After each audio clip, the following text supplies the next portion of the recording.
Om Sahana Vavatu Sahanau Bhunaktu Sahaviryam Karavavahai Tejasvinavadhitamastu Ma Vidvishavahai Om Shanti Shanti Shanti Hari Om Shri Gurubhyo Namaha Hari Om Vasudeva Sutam Devam Kamsachanuramardanam Devaki Paramanandam Krishnam Vande Jagadgurum Krishnam Vande Jagadgurum.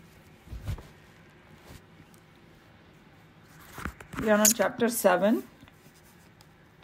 and today we'll be doing verse 8 of chapter 7. Last time the verse 7, the English translation is, there is nothing whatsoever higher than me, O Dhananjaya. That's what Krishna Bhagavan is saying. All this is strung in me as clusters of gem on a string. So he was talking about the necklace, and we saw that the whole cosmos is connected to each other via Brahman. And Brahman is like that unseen thread as though in a necklace. That was the analogy. That holds everything together. Without Brahman, nothing is held together. So now the question is, how does Bhagwan do that? How does he hold? A little more insight into it. So then we go to verse 8. So this is called the Vibhutis of God. So Vibhutis is, there's a whole Vibhuti chapter is going to come in chapter 10, as we had mentioned. And so as we go through this verse, we will understand what exactly Vibhuti is. You know, how to identify God in the cosmos. That could be one way, one angle, what is Vibhuti. So here is a verse, 8. Rasoham apsu kaunteya prabhasmi shashi suryayoho pranava sarva vedeshu shabdakhe paurusham nurshu. So Bhagwan is saying over here that it starts with, I exist in water, sun, moon, Vedas, space, space and humanity. That's right. Those are the different things he said. So how do I exist? That's what he's going to talk about. So, you know, the way approach Nikhilanandji took, he said, hey, when I see water, I don't see God in it. You know, if you look at it from this, hey, I'm looking at it, where's God in it? You know, you don't see Krishna smiling in there or something, or don't see Om in a water or something. So what is he talking about? Where are you in that water? So here he says, Rasoham apsu kaunteya.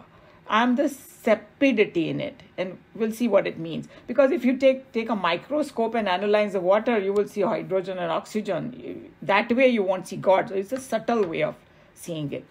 So what he says that I exist in the water in the form of taste.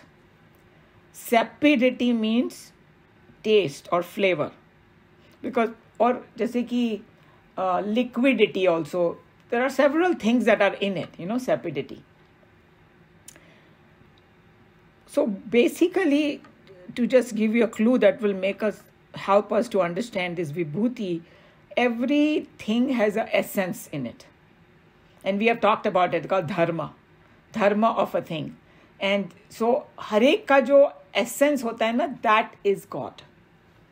So without that essence, that thing won't be a thing. So if you keep that definition in mind, everything will start becoming clear, you know. So, and then what Nikhilanandji was pointing out, you know, looking at it from the scientific perspective also, we experience water in all different ways, right? We can see the water, you know, we can hear the water. If the water is falling, you hear the noise, and you can touch the water, everything, you know. And so there are other elements also in the water. But what is the essential nature of water? It's called, in Sanskrit, it's called rasa. And that is experienced by our tongue. So that's a taste, the water. That's why whenever we are very thirsty, only water can quench the thirst, you know, because it has that quality in it. So that rasa is that quality. You want something liquid. And also, in all the flavors, what we taste, we had discussed that without the water element, you cannot taste anything. So that's why here it's called the sapidity.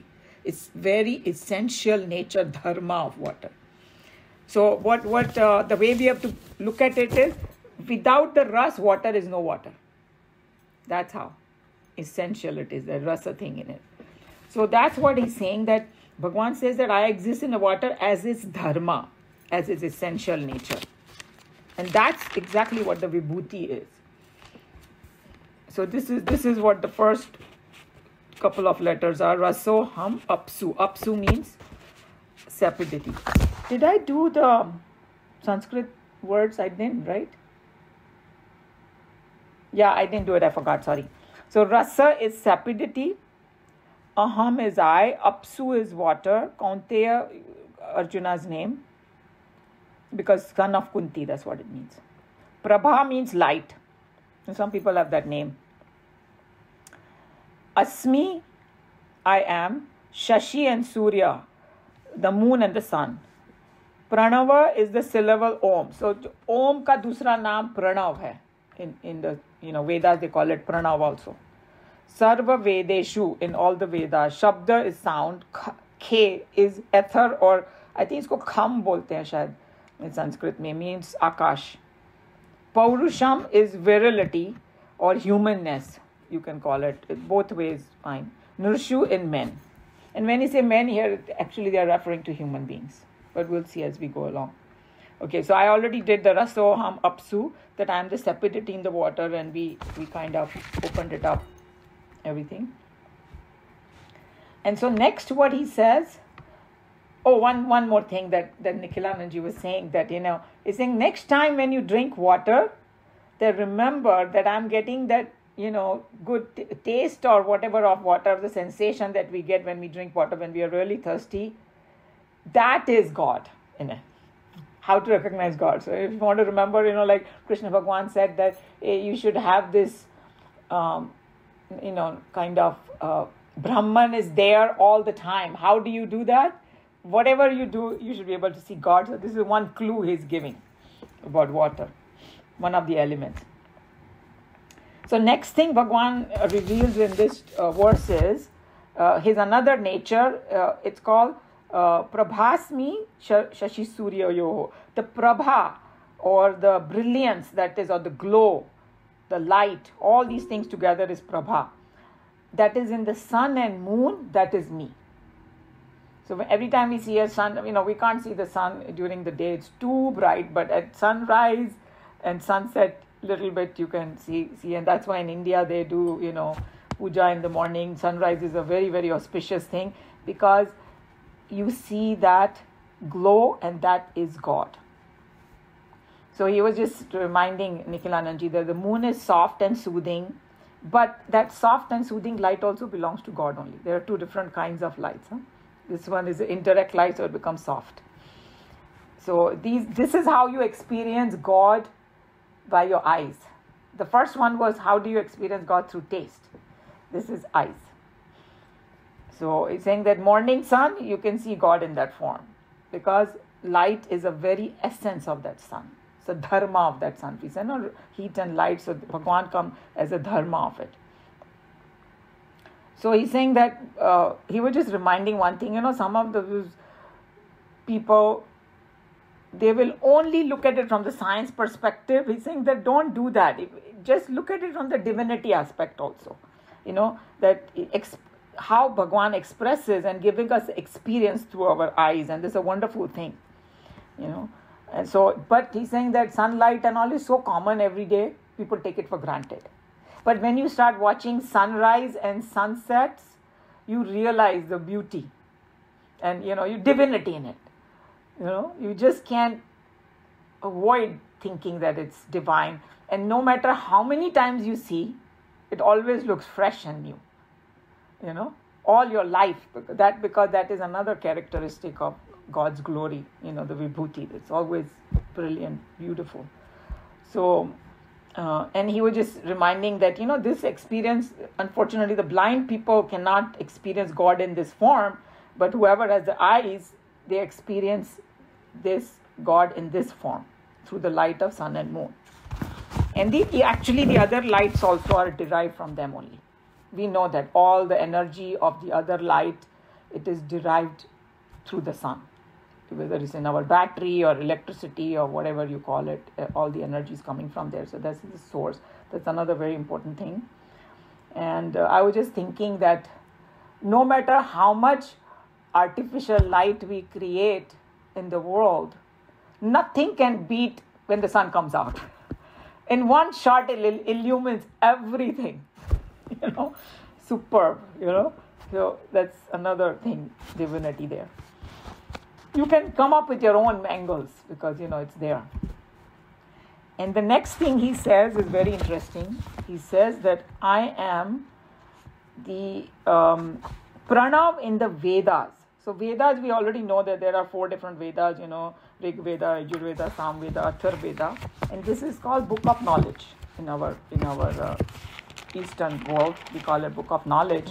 So he was just saying that Vedas means to know. That's the Sanskrit word. Ved means to know. So he's saying that this is an encyclopedia of knowledge and wisdom. That's what Vedas are, and we already know that. So he's saying that, and what Vedas talk about, not only the physical world, it's there, about 5 elements and how the universe came about and all the physical world is there, but it talks about something subtler also. That's the very most important thing in the Vedas. It talks about wisdom and dharma and what is right and wrong. That also we come to know after studying the Vedas and, the essence of Veda or Upanishad and all that. And it also talks about wisdom, about the ultimate nature of the supreme reality, which no other university or nobody's going to teach you that comes through the Vedas. So what is the significance? That's what it is. So, and it is all this is revealed in our Upanishads and the Vedas. We know, we are studying Upanishads, so we know. So he was just saying that how science has gone up to a point, it can tell us what the object is, it can analyze it and what it is made up of and all this composition and all that. But science cannot tell you what is right and wrong. Either you try to figure it out yourself or you need some guidance or good or bad. So those are the things that Vedas will guide us, and also science cannot tell us what is the ultimate reality. At least at present, it has not reached there, the science. But I think it's making some progress. I see all of you must be coming across consciousness studies and all that. So finally, they are telling, and I think I was listening to some discourse this morning. It was Shri Ravi Shankar, or I don't remember now who. And he was saying that how the latest Nobel Prize was given to some scientist, physicist. I think maybe it was last year. My husband might know exact name and all that. I don't know. That they got this Nobel Prize to tell the world that what you see is not real. Something, maybe it was in quantum physics and all that. You're saying they are telling now, getting Nobel Prize, but our Shastras ne pehle bol diya. Jagat mithya, Brahma Satya Jagat mithya. So they knew that much already. Now people are getting Nobel Prize for that, but they came to this conclusion with their research already. That was kind of interesting. So Vedas are very vast. Lot of mantras are there. Lot of srota. It's not hard. It's very difficult to tackle. ये कठोपनिषद और उपनिषद करने में पसीना छूट रहे हमारे. Or if you take the whole Vedas, the whole lifetime is not. I don't know how those Chaturvedis and all, they had memorized all 4 Vedas. I don't know how they did it, So anyway, today's world, very, very difficult. So somebody say, Bhagwan is saying, I am the pranam in the Vedas. So where are you hidden in the Vedas? Somebody might ask that question. You are in the Vedas. Where? What? How do I recognize you? Very simple. So Bhagwan says, I am the pranam, and pranam ka is Om. So very essence of Veda is Om. Now Om, we cannot take it just as a simple thing. The whole Mandukya Upanishad is there, and that can take you to the highest knowledge. The symbol of Om is so powerful if you know everything about it. So he's saying that somebody might say, hey, I have not studied Vedas, will I not never get, understand what God is? Bhagwan said, don't worry. Just keep Om in your heart and study Om, and you will know what the Vedas are. It's going other way around. starting from a simple way. So just study what Om is, because I am Om. So he was just saying how Nikhilanandji was saying that if Bhagwan is saying this in Bhagavad Gita, so if you chant Om, you are literally chanting the Vedas. Okay? And what is the connection? That and he also said that if you keep Om in your heart, you are keeping the Vedas in your heart. That much significance is there of it. So, all the saints and sages like Ramakrishna Paramhans and all that, they also said that the essence of Veda comes in the Gayatri Mantra. Everybody has heard that, right? The Gayatri Mantra is the most powerful mantra, and it is going to come in Bhagavad Gita also. In that chapter 10, it's going to say that among all the hymns, I am the Gayatri Mantra. So, Bhagwan ne bhi Gayatri Mantra ko bahut importance diya hai. So, the Vedas ka Gayatri, Vedas ka essence is Gayatri Mantra, and the essence of Gayatri Mantra is Om. Uska pura nichod dal ke unhone Om mein dala hai. So he's saying that how in India there is a tradition to teach the child, the first mantra everybody wants to teach a child is Gayatri Mantra. And people take so much pride in, oh, my child knows Gayatri Mantra when they are little. Even our grandson now, my daughter-in-law taught him. And if you say Om, he will thoda tutla ke aisa thoda bolta hai, which will make us so happy. So even in India, when they do the Upnayan ceremony, they teach the first thing which mantra they teach is the Gayatri Mantra, because before you begin all the other learning, it's that much importance is given. So how does it happen? Because we have studied Mandukya, so we can little bit revise it so that we have this connection. Why Krishna Bhagwan is saying that. So he's saying that the whole Vedas are kind of conveyed as this sound Om.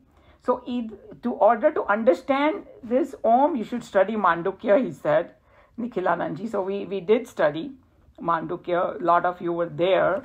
And then we just go back to the Mandukya, what it said, that, and then he also made one more point before we go about what Mandukya Upanishad said about Om. He said that in order to, suppose somebody say, okay, study Mandukya Upanishad. So he's saying, in order to understand Mandukya, sometimes you have to study other Upanishads also. Because Mandukya is not that easy to handle, okay? And he's saying that in order to understand the Upanishads, you have to follow that path of what they are showing, Karma Yoga, Upasana and all that.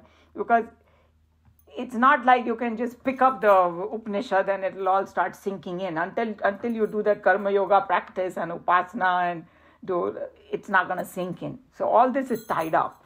We are just revising all these things, how they are connected. Because here Krishna Bhagwan says it very simple words. There's a lot of depth in it. So it's all related, And so what is Om? Om is a symbol of that Brahman, or you can say name of the God. Either one is correct, whichever angle you want to take. And then you remember that we did Mandukya, that it is made up of 3 different letters. A, U and Ma. And then there is silence. Don't forget that silence. That's the very most potent one. Then you start with A, U, and then when you say it together, it becomes Om, even though there are these 3 letters. And that the silence in between conveys the transcendental nature of God. And that is the Brahma. That is the most important thing he was talking about. So now how do we relate to our Bhagavad Gita over here? Because we did the Para and Apara Prakriti, right? So A, U and Ma is the Saguna Rupa Brahma, which is made of Para and Apara Prakriti. That's the most important. And the transcendental Brahman is that silence. So A is the Jagruta Avastha, and U is the Swapna Avastha, and Ma is the Sushupti. So this is at the micro level and macro. So macro level, whole cosmos, God as, Virat Roop is that waking state, cosmic waking state. And the dream state is that Hiranyagarbha, and then finally the deep sleep over there, and then the transcendent, cosmic also. So this is revealed in that Om. So once you know that what Om stands for, then you will get why Bhagwan is saying I am Om. So then next one he says, very interesting. He says, I am the Shabda, sound in the space. Now remember, when we did the 5 elements, that the dharma of the space is sound. Why? Let's analyze it from the scientific perspective. So it's saying you cannot see space with our eyes. So I see the blue sky, but the scientists know that this is just a play of light. It's like a vacuum. There is nothing to see in space. What you see is objects. You see lights, because light is falling on some objects. That's what you see. Technically speaking, nobody can see space because it's just vacuum. So the blue is just an illusion. And then he's saying that, okay, you not only that, but you cannot touch space either. On one hand, space is touching everything, but if I say I'm touching space, I don't know what that means, right? I can touch a glass, I can touch this, but so you can't do that. You can't taste the space because it doesn't have that quality. So what is left? The sound, because sound is the quality of space. There is this sound, vibrative sound there. Even if nothing is there, it seems that it's there. It comes from that vacuum, that vibrating sound, that om type of sound that comes.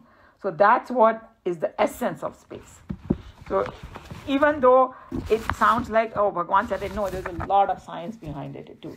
And then even in the beginning, that's how the whole Brahman or the cosmos manifested, is with sound. Remember, we learned that in Kathopanishad, and I think in Christianity they say something like that too, that first there was some word of God, and then the universe came. Whoever knows a little bit of Christianity, maybe, I don't know exact words, but something like that is there in Christianity too. And that, we learned in Kathopanishad that in that Brahman there was a vibration, and that's how it began. So the vibration creates that sound, okay? Sound of Om. And that Om itself, after that sound in the beginning, spreads out as space, and from space comes, air. From air comes fire. From fire comes water. From water comes earth. That's the whole sequence. And then what comes after that? The humans and humanity. So what's the next thing he says? Bhagwan says, see how there is a whole logic in this verse also. He says that I am Paurusham Nurshu, means I am here it says virility or, manliness of a man. But if you go deeper, that's just on the surface, humanness of human, I am. So we'll analyze what he means by that. Because in nature, हम लोग बोलते हैं ना कि अरे थोड़ी humanity तो होनी चाहिए इसमें. What is that humanity that makes us different from the other species? That's the most important thing. That essence of humanity is God only, vibhuti of God. What are the qualities of human? Compassion, love, kindness. That's what makes people human. That's why we use that word कि ये humanity होनी चाहिए. That is the essential nature. And this nature is in all of us actually, because we are made up of this. So then we say, how did humans, some of them became so cruel and this and that? How did that happen? Because, the essential nature is all this compassion, love and kindness. He's saying that look at the example of a water. Water is pure by itself.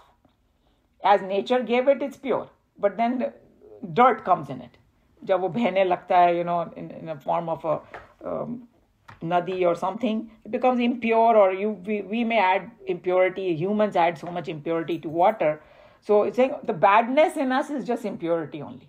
You take that impurity out, and what pollution of the mind, pollution of mind, thinking and emotions, all that can come. So that's how it is, that these are pollutants. Once it is, all that is gone, purity is left. That's what that humanness, purity is God. And then the best example in our Shastra is Valmiki ji. He was very violent, committed a lot of crimes. But then with the association of Narad ji, all his dirt started coming out of his mind, and by chanting Ram. Mara bola tha unhone, but it became into Ram. That's why in the Hare Krishna, they gave a lot of importance to chanting of their Krishna name, because they think it purifies your mind. And definitely, all these Maha Mantras, they do that. So if somebody says, hey, I don't know what to practice, hey, you can start with japa. That's supposed to purify our mind. So that he became a great saint. So there is an example that, that humanity in him came out. And then, Nikhilananji gave a very good, saying. He said, there is a saying which says that every saint has a past and every sinner has a future. I loved it, because if you read even autobiography of Yogi, he will tell you that how certain things he had to overcome, and even some other, because I like to read biographies of saints, so I've read many different biographies, and there was a Swami Rama, and I remember he said when he was a teenager, he wanted this and that, and, a lot of different things he wanted. So they also go through certain, obviously they are a lot more purer than us, that's why they are there, but still, their journey inspires us because they also took birth as a human form and then they overcame a lot of their things. So this saying was really nice, that every saint has a past and every sinner has a future. So now analyzing a little bit more this humanness, so he's saying that Paurusham is that quality in humans by which they become human. And if you remove them, you become like an animal only. There are humans who are like, Swamiji used to say, they stand on two legs, but, their qualities are just like four-legged animals, when they behave in a certain way. So these are how do we connect to God in this form? By encouraging good qualities in us, and then we're able to experience that God in us through those good qualities in us. That is what we are made up of. So he's saying that, just bring compassion in your life and kindness and all that. And actually he also proved by an example, very nice example, that is how it is our true nature, all these things. Because he said that, okay, he's saying some people get angry. Not some people, all of us once in a while get angry, right? Some people get more. So कोई गुस्सैल लोग होते हैं जो सारा time ही anger में ही रहते हैं. But फिर भी nobody can stay in anger for a long period of time, he said, because it's very exhausting. After a while, you just want shanti. कोई बहुत भी गुस्सा करे, finally he is going to just sit down and feel totally exhausted. Why? Because you can't sustain anger. It's not your real nature. जो real nature होता है उसमें कोई stress नहीं होता. I thought that was such a fantastic point, that anger is not our real nature, and because anger becomes burdensome for us. And the true nature never becomes burdensome for anybody. So he said that you cannot sustain it and you get exhausted, but you can sustain love, compassion for a long time. You'll feel very happy when you feel loving and compassionate. That doesn't require any effort. I thought that was such a fantastic thing he said. So this is what he was talking about. He brought this beautiful point that this is what God is in us. And then, pretty much that's what this is. But he also brought another angle, that how all these things are connected to each other in this verse. Bhagwan ka jo, like he said, no, कि मैं एक माला में धागा हूँ, right? जो सब चीज को connect करता है. So he's trying to connect all these things together, and the saints' minds are very fertile. So I thought this was such a good angle. So see if you connect to what he was saying. So he's saying that so we have power to hear and listen the Vedas and understand Om, right? We have that power also given by Bhagwan. And, like it says that I am the brilliance in the sun and moon. So through our eyes only we start, when we want to read something, we need sun and the moon ka light, right? Sun. So that is required. And even brilliance in our mind that is also God only. It's not mentioned over here, but somewhere he's going to mention, I think in the next one or in the chapter 10. And he's saying that sun is God of the eyes. So this, with the brilliance, we recognize God and experience him as a rasa. Rasa is like another way of experiencing God, and that's why they call it Rasa Leela. Krishna Bhagwan ki jo Leela hai na, you are experiencing God through that rasa, that happiness you can call it. So we experience these rasa. You can even say that through our brilliance in the mind and through the eyes and mind, हम लोग भगवान का ही रस experience कर रहे हैं, you know. That's another angle. And then to experience this brilliance, what sadhana we can do? We have to worship Om. How they are connected to each other. So that's what I thought was interesting. And to understand Om, or you have to hear that one from the teacher. Because if you just somebody say, oh, worship Om, I don't know what it is. That's why you need Upanishad. That's why you need somebody to explain you the Upanishad so you understand Om. The Shabd ho gaya ki nahi? I am the Shabd in that. So how Bhagwan is an essence of everything and everything is connected to each other. And then in order to hear, you need to become more humane. You know, you have to have those good qualities, because somebody who always stays in anger and frustration and fights and all that, he's not going to worry about studying Vedas. Even to study that, you have to bring your mind to a little quietness. That's how everything is connected. Okay? And he's saying that to get away from this animalistic behavior, you have to keep the Om in your heart. Or, you know, when you say Om in the heart, you know, you can chant Om or other mantras and all that to purify. And that's what will illumine your intellect. And then everything will get connected and you will get that experience. That's how you will be able to recognize that God and be in. And the rasa is also pure bliss. Another analogy of the ras is that when we say rasa of God is bliss of God. Okay? So this is what the mantra is. Any question, comment, or anybody wants to add anything?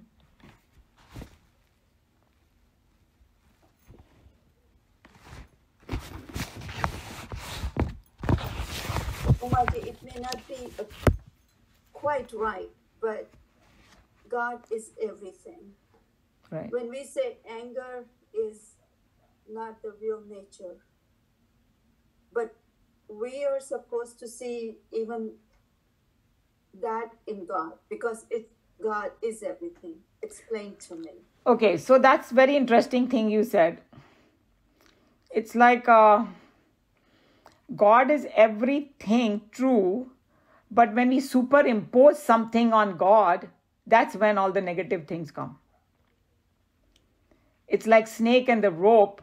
If God is that rope, but I think it's a snake, that's where all the frustration, anger, and all those things come. So it's not real. God is the real thing. So even though when we say God is, without that rope, Meenaji, you won't see a snake anyway. Correct? Right? So from that perspective, they said God is everything. But if you want to see the nature of God, then it is not anger. It is compassion. And actually, you know, this, whatever you are saying, I got a good picture about it. When, you know, saints and sages, when they give example, that's when you understand this. So this is what Shri Shri Ravi Shankar's example was, and I'll never forget it when I heard, because I thought it made so much sense. He's saying, look, we are made up of this happiness and love. That is our nature, right? So where did all the other thing come up? Greed and, you know, what you call lust and this and that, the clinging desire. Where did that come? उसका ना वो English में क्या बोलते हैं, कुछ विकृति को क्या बोलते हैं इंग्लिश में? I'm trying to think of the word. Anybody understand the word विकृति? एक होती है प्रकृति, एक वो खराब हो जाती है प्रकृति. कोई जैसे मिल्क सावर हो गया हो ना, it goes bad, something goes bad. I can't think of the English word. It has gone against its nature and it becomes like something toxic. Okay? So that love ingredient, वो उसमें विकृति आ गई तो वो greed बन गया. Even though the raw material of greed is love only. Now you love something too much in a wrong way, that becomes greed. Yes. Okay? Yes. And even hate is actually, उसका basis love ही होता है, you know. वो hate, it looks like, because there are, you know, love and hate, this is in the world, this happens, this duality. But उसका actual substratum is love only. So it's a little subtle point. Yeah. Okay, and I will open up this example and see if you connect to it. It's something like I give somebody, all of you, ingredients. Say to go make a cake. And I give you 5 different ingredients that is required for a cake. I'm using the example that I use it for children because they understand cake much better. If I say some roti or something, they may not care about it. So, you give flour, you give, what you call sugar, milk, whatever. Somebody eats eggs and all that. So they go make the cake. Somebody might make a beautiful cake out of it. And somebody who doesn't know how to cook, they may just make something horrible and it'll taste so horrible, but the ingredients has a capability of doing everything. So that ingredients is God. But so what we do is we mess it up. So what they are trying to say is this anger and all is man-made stuff because you have messed up your true nature. That's not God. God is actually that love, compassion, and I don't know. Did that make sense what I'm saying? It is. I mean, I was just wondering because at one point we say everything is God. True. You have to see.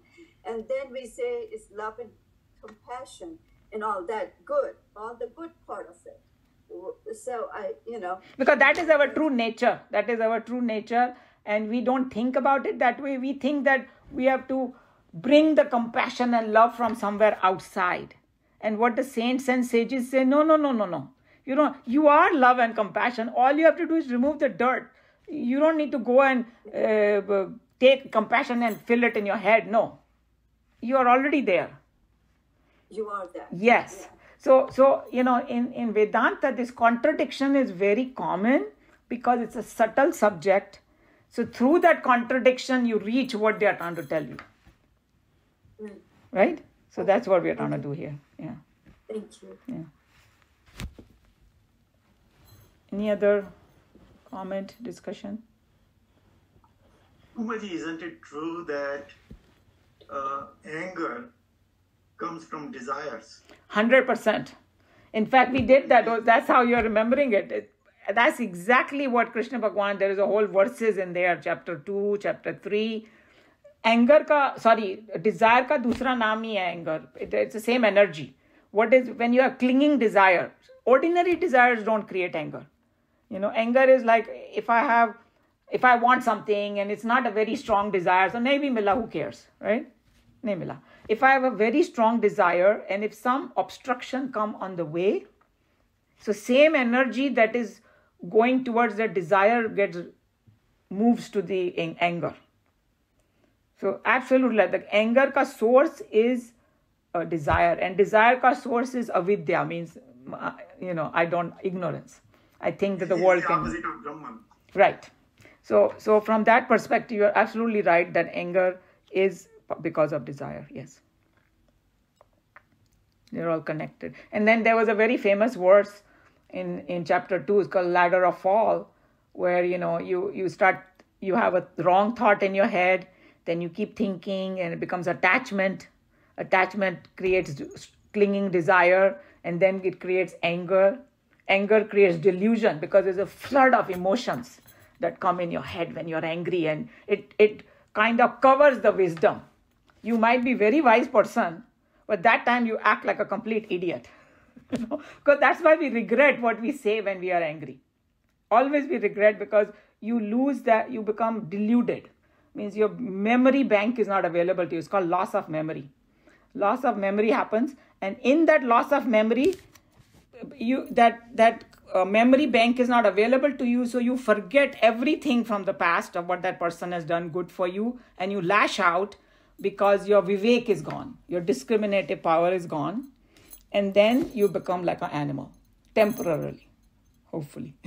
And when your anger subsides, you come back, your wisdom gets like, oh my God, what did I do?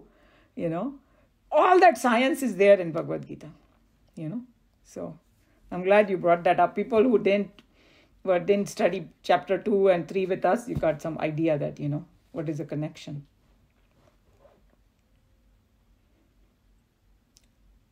Yeah, Sheila ji?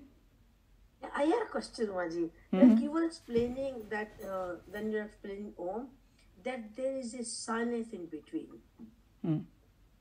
can you explain me just a little bit more about that? Okay, so how do they tell us to chant Om, right? So usually बोलते 3 बार Om बोलो. So किसी ने हमको सिखाया नहीं कैसे बोलो, तो हम लोग क्या करेंगे? Om, Om, फटाफट बोल देंगे हम लोग साथ में, right? So, but ये सही तरीका नहीं है. सही तरीका क्या है कि शुरू करो ओम, ऐसा करो, साउंड बनाओ, फिर शांत हो जाओ, हाँ, थोड़ी देर के लिए. It can be small, even few seconds is okay, but you should give that gap. और वो जो गैप है ना, वो ब्रह्म का प्रतीक है, भगवान का प्रतीक है. बिकॉज उसमें से जब वो साइलेंस में से आवाज आती है, कोई बोले साउंड कहां से आता है, it rises from the silent, it stage for a while and then it merges back in the silence, right? So that's the symbolism of that Om. So silence को थोड़ा थोड़ा बढ़ाते जाओ, थोड़ा प्रैक्टिस करने के बाद ना उसको बढ़ाते जाओ साइलेंस को. तो उससे क्या होगा, you will be connecting to that Brahman more and more. So जैसे कि ब्रह्मन का हमने ये सब वर्सेस में यही सब आ रहा है ना, कि भाई I am the source of everything, मेरे से ही दुनिया निकली है और मेरे में ही वो रहती है और मेरे में ही समा जाएगी, राइट? तो वो ओम का भी वही है, साउंड उठ रहा है साइलेंस से. साइलेंस तो उसका बेसिस है, उसका सबस्ट्रेटम है, उसकी नींव है वो.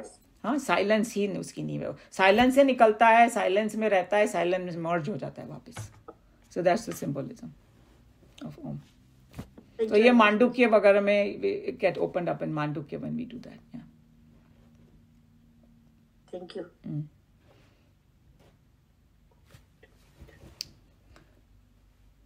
Any other question? So what we're going to do is, the reading is actually together with the verses. So we will read it next time after we do the verse 9. So we will stop Bhagavad Gita here.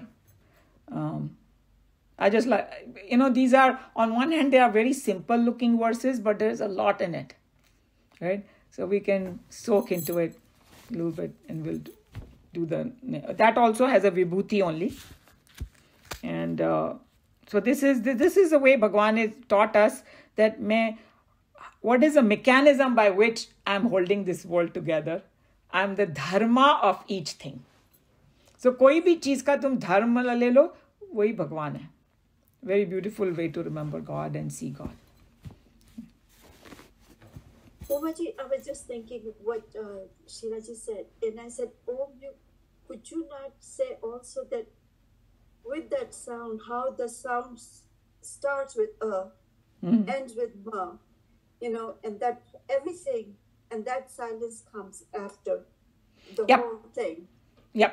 So उसमें जैसे ओम का ना बोलते हैं ना कि पूरा कोई पोथा लिख सकता है ओम के बारे में, इतना उसमें साइंस भरा हुआ है. तो जब हम लोग ओम बोलते हैं ना, तो क्या कहाँ गए शीला जी? हाँ, यहाँ पर है. सो जब हम लोग ओम बोलते हैं तो बोलते हैं ना, आ से शुरू करते हैं, right?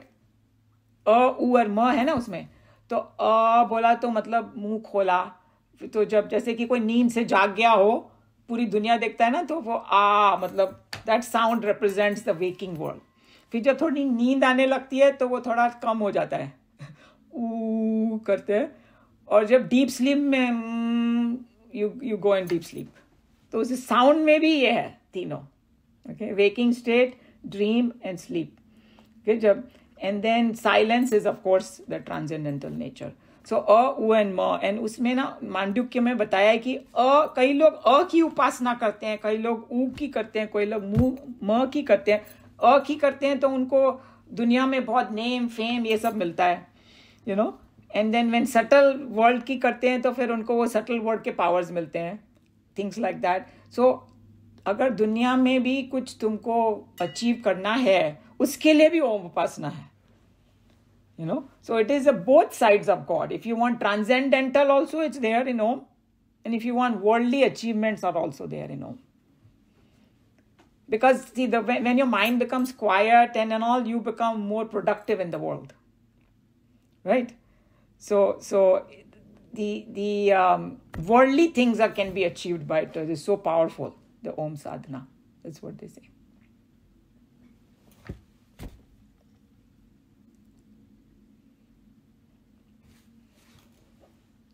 Okay, then I'm going to close Bhagavad Gita here.